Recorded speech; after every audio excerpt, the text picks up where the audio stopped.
Name is Mark Merwitzer. I am the Associate Director of Transit Alliance Miami. I just wanted to take a moment to shout out our organization and our current fundraiser that is going on right now. Give Miami Day is a special fundraiser for a lot of Miami nonprofits across Miami-Dade County where people can go ahead and support us and have a match donation for every dollar that comes in. You get a match of up to $25 for every donation. So now is the time to check us out and support us in our work. There'll be a link in the chat shortly. But without further ado, I want to introduce a special guest to our organization, which is Parking Reform Network. They've been an amazing partner over the last couple of years with us, and they've been pushing some big policies that have been making it easier for people to have more livable and walkable communities near transit. So let me go ahead and introduce them to the live stream and bring them on board. There we go. Hey, Tony, thank you so much for coming on. Absolutely. Thanks for having me, Mark. Yeah, it's an absolute pleasure. So, well, I was wondering if you can please start off by just sharing a little bit of the work that you do over in Portland, Oregon, and also across the country. And I guess I'd also like to know what exactly is Parking Reform Network and what's parking reform? Well, thanks for having me on here. I'm happy to support Transit Alliance Miami. I Parking reform is the act of kind of changing zoning laws and other policies around how we manage and store cars, how we store cars and manage that car storage, like the curb.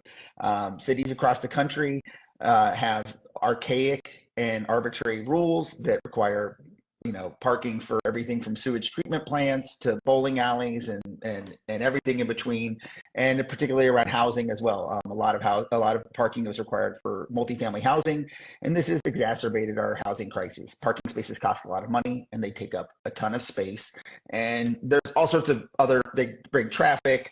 They cause water quality and water runoff issues, heat islands. It's kind of a big mess we've got into. And for the last 70 years, we've had these policies that just make it worse.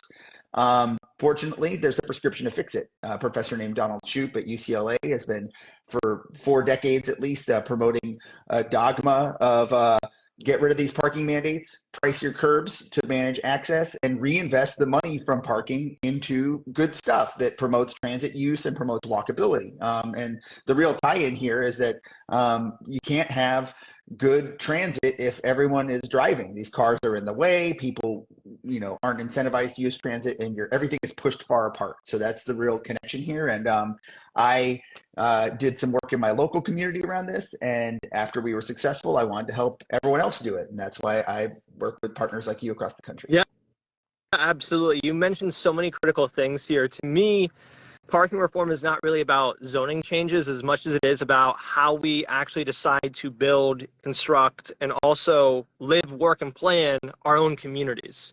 So, I mean, we have so many parking lots across Miami-Dade County. I mean, even on Black Friday, for example, which is right around the corner, you can go, and this is a challenge I invite every single one of you all to do who is watching, to go to your shopping mall, to go to your strip mall, to go to your local, I guess, any place where you like to shop, and see how full your parking lot actually is on the busiest shopping day of the year. And you'll just see just so much empty space all around your parking lot. And it just shows how, I guess, arbitrary a lot of these requirements are. But more importantly than that, it just makes transit so difficult to build. And you mentioned something so critical, like the urban heat island effect, where I'm sure many people who are watching this stream right now have walked across a parking lot in a hot Miami summer day, and it has just been an extremely difficult challenge to do that. I mean, just walking a couple of blocks or even like a couple hundred feet in a parking lot on a Miami summer day is just so difficult.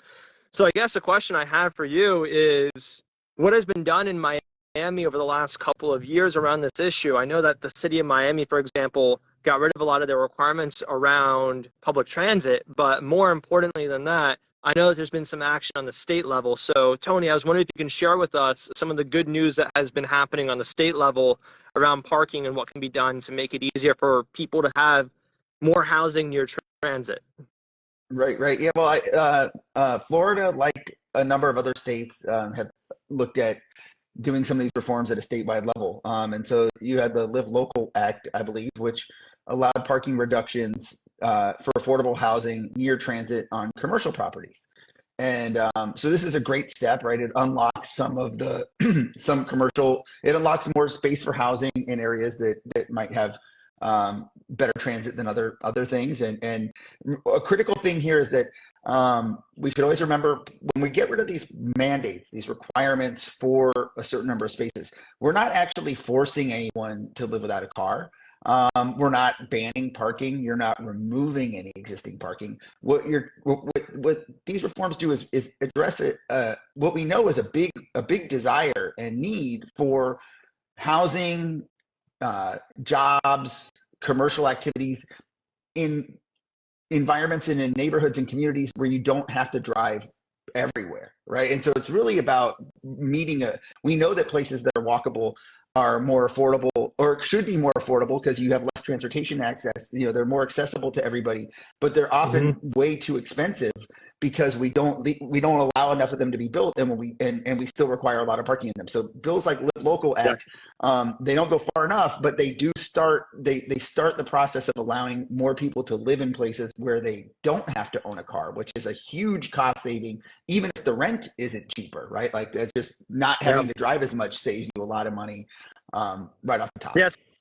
So let me drop you two staggering statistics about Miami-Dade County.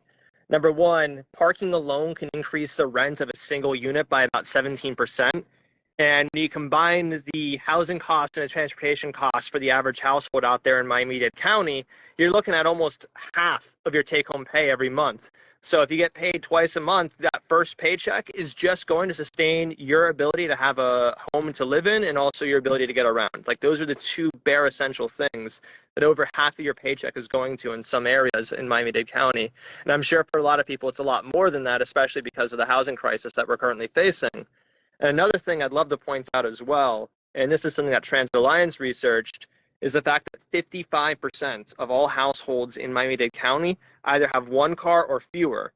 And yet we have parking requirements on the books across Miami-Dade County and in other places across the state of Florida and also the country, of course, which is what you're working on, that requires every single new apartment unit or any kind of even restaurant. If you want to start a restaurant, you have to provide a ton of parking per table, even though people carpool or only have one car. So what you're doing is increasing the cost to people, making it less likely to access critical things like public transit that's available to them. So getting to the crux of what you mentioned with the Live Local Act, you mentioned that if you're not parking if you have a building near transit, you're able to reduce how much parking you're actually required to have. And that cost savings is actually passed along to the people who are renting there or buying a unit there. So that's a huge cost savings for people, and it's something that will substantially help. So what's also interesting, and I just wanted to share a little bit more about Miami. People often say, like when they visit here, they want to go check out the real Miami. And I don't think anyone who's visiting is going to like West Kendall, which has the highest parking requirements of anywhere really in Miami-Dade County. What they're going to is Little Havana, and they're checking out some of these older, I guess, apartment buildings and also just older buildings that did not have parking requirements when they're first built, and people just love those more so than what we have with, for example, the sprawling apartment buildings that we get, for example, in West Kendall. Nothing against people who live out there, but it just goes to show you when you don't have these, I guess, arbitrary requirements that are imposed on people by the government, you have just so many more beautiful buildings. You have places that people actually enjoy checking out. People will even travel around the world to visit us. I mean, we're a premier travel destination. So right. I guess the places that people love are places that generally were built without parking requirements. Either they were built before them or they were built with variances or the developer having a master plan that takes a lot of money. I mean, I think I told you last week, I was talking with someone in South Florida who has a shopping center that can't fill several of the places in the shopping center because the requirements for restaurants, which is what the demand is for. People want places to go eat or just whatever the commercial business, they can't get a business license because they don't have enough parking. So this is a housing issue, but it's the complete community, and it's an economic development and an entrepreneurship and honestly like a personal liberty thing. Like why are these cities telling people how much parking they need for their business or for their life or for at home, right? That stat you mentioned, I've looked at Orange County, right? Florida, right? Same thing. More than close to 60% of households, especially renter households, don't own two cars, but almost all the cities in these places require two parking spaces for every apartment. So if you're a single mom with, like you're going to have to rent a parking space for your kid that's 10 years old. Yeah. That's not right. Yeah. And last I checked, 10-year-olds don't drive, or at least I hope they don't. So, Yeah, and yeah. I mean, and also the real cost of this as well. Your own network actually published a map on downtown Miami a couple years ago, and it showed that over 20% of downtown Miami is strictly dedicated to parking. Right. And that's Which, good. And that's the best case, right?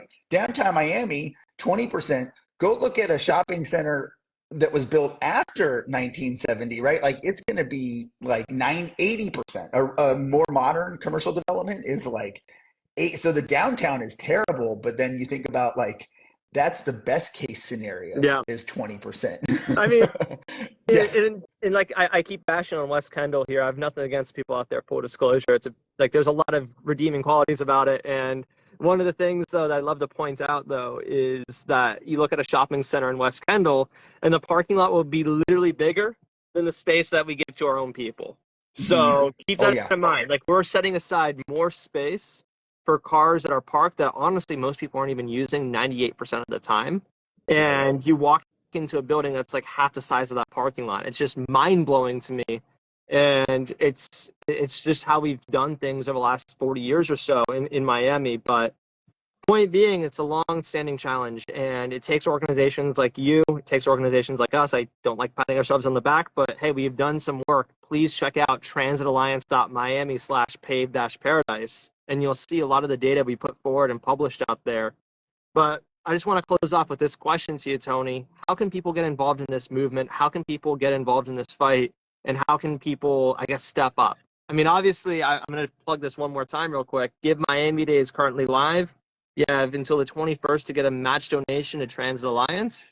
It's Give Miami Day /Transit MIA if you want to check us out. But Tony, how can people get involved in this fight? I mean, I think if you're in the Miami area or if you're in Florida, I would definitely look at your website. That I was going to mention it. That Pave Paradise campaign is great. You've got great visuals and information. If you're not in Miami or if you're somewhere else, or if you want to just support this on a larger level, obviously parkingreform.org. We have we're a network convening people doing this work all around the country, and so. For example, when Transit Alliance Miami is working on, messaging, we're a resource for you to use. We put out those maps and those other resources. I think that a key is get involved a little bit, right? Like it's basic community stuff. Get a little educated, learn about the parking mandates, maybe show up at a hearing, get on your mailing list. I'm sure you're going to tell people locally when there's an opportunity to send in a letter or get involved. And just, I think that it's something that actually most people just haven't thought about. And when we start to really look at these parking spaces for what they are and what they could be, it's a compelling argument. Like I think most people would much rather have I know most people would rather have a walkable place that they don't always have to drive. And we can do that. We have a lot of land that's currently being taken up, just sitting there empty. So, our organizations are doing the work, and wherever you are in the country, there's an organization probably doing the same thing. Look them out and get in touch. Absolutely. So please step up. This was Mark Merwitzer with Transit Alliance Miami, and this was Tony Jordan with the Parking Reform Network. Thank you so much, everyone, for tuning in. Bye, Thanks everyone.